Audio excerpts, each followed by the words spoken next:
시청자 여러분 안녕하십니까? VOA 뉴스투데이 시작합니다. 북한이 체제안전 보장과 관련해 미국을 불신하고 있다는 미 국무부의 정보 담당 고위 당국자 분석이 나왔습니다. 최근 김정은 위원장을 만났던 러시아와 중국 정상들이 북한의 체제안전 보장을 강조한 것도 이 같은 맥락에서 나온 것으로 보입니다. 첫 소식 오택성 기자가 준비했습니다. 미국 국무부의 앨런 매카시 정보조사 담당 차관보는 미 CBS 방송 팟캐스트에 출연해 북한이 미국을 어떻게 보는 것 같냐는 질문을 받았습니다. 매카시 차관보는 북한의 김정은 위원장은 미국이 여전히 북한의 정권 교체를 추구하고 있는 것으로 생각하고 있는 것 같다고 답했습니다. 북한이 그렇게 믿는 근거는 주한 미군 또는 미국의 한국전 참전 등 때문이냐는 추가 질문에는 모두 맞다면서 세계의 다른 독재자들도 미국은 정권 교체를 원한다고 생각하고 있으며 실제로 과거 많은 작전에서 그것이 목표이기도 했다고 덧붙였습니다. 매카시 차관보는 이와는 별개로 트럼프 대통령을 바라보는 김 위원장의 시각도 언급했습니다. 김 위원장이 트럼프 대통령을 좋아하는지는 알 수 없지만 미국이 북한에 대해 군사 행동을 할 것으로는 믿지 않는 것 같고 트럼프 대통령은 이전 대통령들과는 다르다는 인식을 한 것 같다고 설명했습니다. 매카시 차관보의 이 같은 분석은 그동안의 언론 보도와 김 위원장 등의 발언을 통한 것이라고 말했습니다. 실제로 김 위원장은 최근 북중 정상회담에서 시진핑 주석에게 중요한 것은 체제 보장이라고 말한 것으로 전해졌으며 앞선 북러 정상회담에서도 체제 안전 문제를 전했었습니다. Не знаю, нужно ли прямо сейчас возобновлять этот формат, но я глубоко убежден, что если мы дойдем до ситуации, когда нужно будет вырабатывать какие-то гарантии одной из сторон, в данном случае гарантии безопасности Корейской Народно-Демократической Республики, то без международных гарантий здесь не обойтись. 매카시 차관보는 이어 북한의 비핵화 의지에 대해서는 부정적으로 전망했습니다. 미국 내 다른 정보기관들의 평가와 같이 김 위원장이 핵무기를 포기할 것으로 보지 않는다는 겁니다. 매카시 차관보는 정보기관의 역할은 정책 결정자들에게 정보를 전달하는 것이며 정책 결정은 정보기관의 역할이 아니라는 점도 강조했습니다. VOA 뉴스 오택성입니다. 국무부가 최근 핵 동결은 비핵화의 시작이라고 밝힌 것은 북한의 완전한 비핵화 목표에서 물러서지 않겠다는 점을 재확인한 것이라고 미국 내 전문가들이 평가했습니다. 또 비핵화 과정은 단계적이겠지만 협상 초기에 북한 대량 살상 무기의 완전한 제거를 합의해야 한다고 강조했습니다. 김칸희 기자가 보도합니다. 브루스 클링너 헤리티지 재단 선임연구원은 북한의 핵 동결이 비핵화의 시작점이라고 밝힌 국무부 대변인 발언의 초점은 북한이 완전한 비핵화라는 최종 목표에 동의해야 한다는 데 있다고 평가했습니다. 비핵화의 방법은 단계적일 수밖에 없지만 일괄 타결식 비핵화인 빅딜의 일환으로 접근해야 한다는 게 트럼프 행정부의 판단이라는 것입니다. And then once North Korea agrees to abandoning its arsenal and the UN definition of denuclearization, then we can slice the benefits and the requirements into manageable parts. 국무부 대변인의 해당 발언은 비핵화를 위해서는 그에 따른 과정이 필요하다는 점을 밝힌 것이며 아직 협상의 최종 목표에 대한 합의가 없기 때문에 진전이 없다는 트럼프 행정부의 불만이 보였다는 분석도 나왔습니다. I think that this administration has been consistent in insisting that it is important for the U.S. and North Korea to have a clearly agreed upon definition of what constitutes complete denuclearization as a prerequisite to moving forward. 스콧 스나이더 국장은 이어 재개될 실무 협상에서 북한은 영변 핵시설 폐기를 넘어선 비핵화 조치를, 또 미국은 관계 개선을 위한 조치를 취해야 한다고 밝혔습니다. 반면 실무 협상 초기 단계에서 북한은 트럼프 행정부가 하노이 회담 때 요구하던 빅딜에서 한 발 물러선 유연성을 환영하면서도 계속 제재 완화를 요구할 것이라는 전망도 나왔습니다.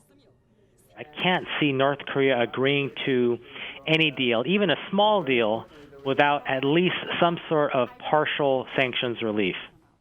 또 다른 전문가는 북한이 제재 완화를 지속적으로 요구해 실무 협상이 중단될 가능성도 있지만 제재 완화는 북한의 비핵화 조치 이후에 실시돼야 한다고 강조했습니다. VOA 뉴스 김칸입니다. 이 과거사 문제에 이어 수출 규제 강화 문제로 한국과 일본의 갈등이 격화되고 있는데 미 상원 외교위 의원들은 양측의 직접적인 갈등 해소가 급선무라고 지적했습니다. 이 미국의 중재 역할에 대해서는 신중한 반응을 보였는데요. 이 소식은 이조은 기자가 취재했습니다. 의원들은 과거사 문제에 대한 한국 조치에 이은 일본의 수출 규제 강화로 고조된 한일 간 갈등에 우려를 표했습니다. 하지만 먼저 한일 양국이 스스로 갈등을 해소하는 것이 우선이라는 지적이 나왔습니다. My hope is that this can be worked out in a responsible fashion between two such trusted allies. Look, there are always delicate issues with allies. At the end of the day, both Japan and South Korea are and will remain close friends and close allies. 제임스 리시 상원 외교위원장도 주권을 가진 두 나라 스스로 갈등을 해결하는 것이 중요하다고 밝혔습니다. 미국의 역할에 대한 의원들의 반응은 다소 엇갈렸습니다. 리시 위원장은 미국은 촉매제로서의 역할을 한다는 선에서 말을 아꼈습니다.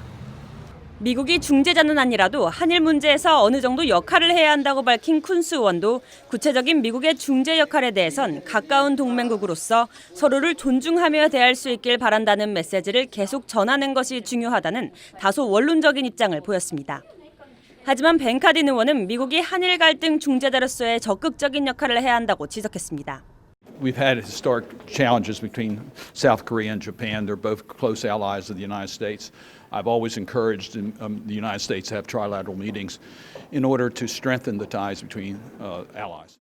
과거에도 그랬듯이 미국이 양국 간 역사적 문제에 어느 정도 가교 역할을 함으로써 더 나은 경제적 관계와 안보 체계를 이끌어야 한다는 겁니다. VOA 뉴스 이조은입니다. 플랭크 클로츠 전 미 에너지부 핵안보 에너지 차관 겸 국가 핵안보국장은 북한의 핵 검증 단계가 시작되면 국가 핵안보국이 주도적인 역할을 할 것이라고 밝혔습니다. 지난 2일 퇴임한 클로츠 전 국장은 15일 워싱턴 DC에서 열린 한 세미나에 참석한 뒤 VOA에 핵안보국은 핵무기 원료인 플루토늄과 우라늄에 대한 추적, 검증 폐기를 시행할 수 있는 충분한 역량을 보유하고 있다며 이같이 밝혔습니다. 국가 핵안보국 NNSA는 미국이 보유하고 있는 핵 비축 무기의 안전성과 효율성을 유지하기 위한 목적으로 지난 2000년 창설됐으며 핵 폐기와 검증 임무도 함께 띄고 있습니다. 앞서 국가 핵안보국은 지난해 12월 전 세계에 있는 6,725kg의 고농축 우라늄과 플루토늄을 폐기했다고 발표한 바 있습니다. 미국 비영리 단체 군축협회가 지난 3년 동안 미국과 러시아, 북한 등 9개 나라의 군축 노력과 진행 상황 등을 평가한 뒤 북한에 최하위인 F등급을 부여했습니다. 군축협회는 10일 발표한 세계 핵 비확산과 군축 성적표 보고서를 통해 북한은 평가 기간 유일하게 핵실험을 한 나라고 최근 4번의 평가에서 연속으로 최하위 등급을 받았다고 밝혔습니다. 하지만 북한은 지난해 4월 자발적으로 공언한 핵과 미사일 실험 중단을 아직 지키고 있으며 핵 문제를 놓고 미국과 협상할 의지를 보이고 있다고 평가했습니다.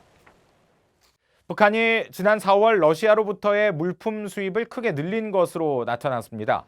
국제무역센터 ITC의 수출입 현황 자료에 따르면 이 기간 북한의 대러시아 수입은 843만 5천 달러로 전달에 395만 8천 달러와 전년도 같은 기간에 301만 9천 달러를 크게 웃돌았습니다. 북한이 4월 한 달간 가장 많이 수입한 품목은 유류 제품으로 총 수입액이 339만 3천 달러였습니다. 이어 밀가루와 잡곡이 약 254만 8천 달러, 대두유 104만 달러와 토지 측량기기 51만 4천 달러 순이었습니다. 북한의 수입량이 늘어난 것과 달리 수출은 사실상 변동이 없어 북한의 무역 적자 폭은 더 커질 것으로 예상됩니다.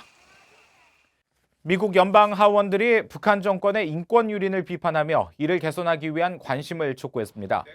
북한의 자유를 위한 한인교회연합이 10일 워싱턴 국회의사당 야외에서 주최한 집회에 참석한 민주당의 길버트 시스네로스 의원은 중국 정부가 박해와 비인도적 처우를 피해 탈출한 북한 주민들을 다시 북한으로 돌려보내고 있다며 미국 정부가 이를 막기 위해 노력하라고 촉구했습니다.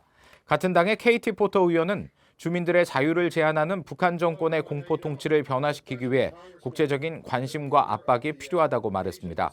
공화당의 브라이언 베빈 의원은 북한 어린이들은 적절한 영양 공급과 보건 의료에 대한 접근이 부족한 위험한 나라에 태어난 무고한 사람들로 강제 노동에 시달린다며 미국은 자유로운 나라로서 억압받는 북한 주민들을 대신해 목소리를 내야 할 책임이 있다고 강조했습니다. 이상으로 VOA 뉴스투데이 마칩니다. 함께해 주신 여러분 고맙습니다.